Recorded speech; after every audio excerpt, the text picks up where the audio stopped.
Hari ini jadi koki masak nasi goreng acap-acap kata orang.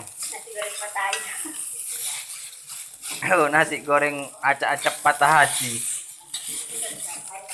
Bukan pataya, tapi patah hati. Jangan lihat rupa, tapi lihat rasa gitu. Karena nasi goreng ini sama seperti sifat manusia. Wajah boleh baik, hati belum tentu baik. Sama nasi goreng macam gini.